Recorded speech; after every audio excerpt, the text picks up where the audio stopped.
Assalamualaikum warahmatullahi wabarakatuh. Sampurasun. Senang sekali saya Atalia Praratia bisa hadir bersama-sama dengan sahabat-sahabat semua di acara webinar edukasi ayam dan telur yang digagas oleh Perhimpunan Insar Perunggasan Rakyat Indonesia bekerjasama dengan Dinas Ketahanan Pangan dan Peternakan Provinsi Jawa Barat. Alhamdulillah bersama kita semua, Pak Jafar, hatur nuhun dukungan luar biasa dan semangatnya saya kira terus menggelora ya. Mudah-mudahan kita bisa sukses untuk memberikan edukasi mengenai pentingnya makan ayam dan telur di seluruh Jawa Barat. Kemudian yang saya bawakan juga Dr. Hewan Rahmat Nurianto. Beliau adalah Kabid Kesmafet Pinsar Indonesia. Kemudian juga ada Dr. Triza, ini beliau adalah praktisi kesehatan anak. Dan hadir bersama kita perwakilan TPPKK 27 Kota Kabupaten, para peserta webinar, termasuk para penggiat dan juga pecinta ayam dan juga telur di seluruh Jawa Barat.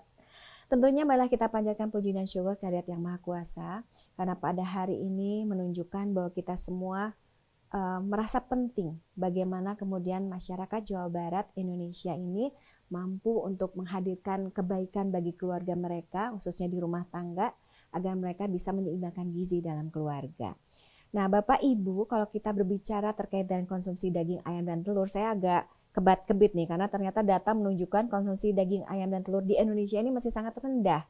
Di tahun 2019 bahkan tingkat konsumsi makan telur dan ayam di Indonesia ini paling rendah se-ASEAN begitu. Jadi masih jauh di bawah Malaysia kalau kita bandingkan dengan negara tetangga kita. Di Indonesia ini kita hanya mampu mengkonsumsi 7,49 kg per kapita per tahun. Sedangkan Malaysia 38 kg per kapita per tahun. Coba bayangkan, berarti jauh sekali ya. Untuk telur juga sama. Indonesia itu 7,2 kg per kapita per tahun atau setara dengan 115 butir per orang per tahun. Sedangkan Malaysia untuk telur ayam ini 311 butir per orang per tahun. Jadi lebih dari, ini hampir 3 kali lipatnya begitu ya. Nah, lalu bagaimana di Jabar? Ternyata Jawa Barat merupakan salah satu sentra produksi unggas ini terbesar di Indonesia. Jadi bahkan Jawa Barat ini menjadi pemasok terbesar untuk wilayah-wilayah lain di Indonesia, bahkan ke ibu kota negara, yaitu di Jakarta ya, ke Jakarta. Nah, jadi tentunya ini membanggakan ya. Jadi Jabar ini merupakan daerah yang beri kontribusi terbesar dalam produksi ayam ras pedaging nasional. Namun sayang 1000 kali sayang gitu, meskipun ternyata Jabar ini menjadi penghasil ayam ras pedaging terbesar, nyatanya tingkat konsumsi protein hewani ini masih di bawah standar kecukupan gizi. Nah, bahkan tingkat konsumsi daging ayam di Jawa Barat itu baru sebanyak 8,14 kg per kapita per tahun. Sedangkan telur baru sekitar 7,85 kg per kapita per tahun atau 126 butir per tahun begitu. Nah, yang lebih mengejutkan lagi, ini saya baru baca data BPS tahun 2020 lalu begitu ya. Ini menunjukkan bahwa ternyata pengeluaran per kapita dalam sebulan untuk membeli rokok ini jauh lebih tinggi daripada untuk konsumsi ayam dan telur. Bayangkan, padahal rokok kalau dihitung-hitung, misalkan satu batang kurang lebih 1.600 rupiah gitu. Telur pun ya hampir sama lah, sekitar 1.500-an rupiah per butir. Tetapi ternyata ini jauh lebih tinggi orang mengkonsumsi atau membeli rokok begitu ya. Jadi ini kalau datanya untuk pembelian rokok ini 2.080.000 per tahun. Sementara untuk daging ayam hanya 525.000 per tahun. Kemudian juga kalau untuk telur hanya 234.375 per tahun. Waduh, padahal kan manfaat daging ayam dan telur itu banyak sekali selain memberikan nutrisi alami tentu saja bagi tubuh ya. Jadi berperan memenuhi kebutuhan gizi manusia. Kemudian juga menjaga kesehatan tulang, terutama mengoptimalkan pertumbuhan tulang. Kemudian juga menyehatkan gigi, mencegah juga mereduksi potensi terkena serangan jantung, mendukung kesehatan mata, menjaga kesehatan jaringan tubuh, dan lain sebagainya. Ini masih banyak sekali manfaat daripada ayam dan telur.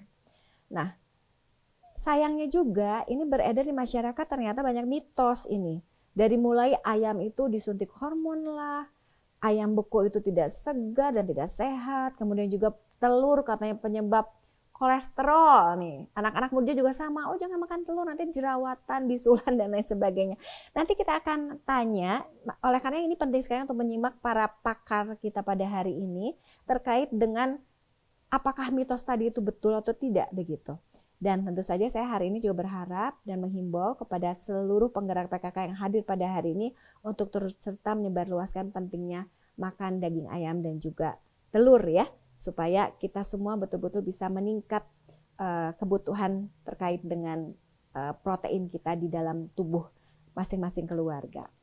Nah, terakhir saya ingin mengucapkan terima kasih dan apresiasi yang sebesar-besarnya kepada Pinsar tentu saja, dan juga kepada Dinas Ketahanan Pangan dan Gizi ini, Dinas Ketahanan Pangan dan Peternakan Provinsi Jawa Barat, termasuk seluruh mereka yang sangat mendukung terkait dengan pemenuhan gizi pada kita semua keluarga Jawa Barat begitu ya.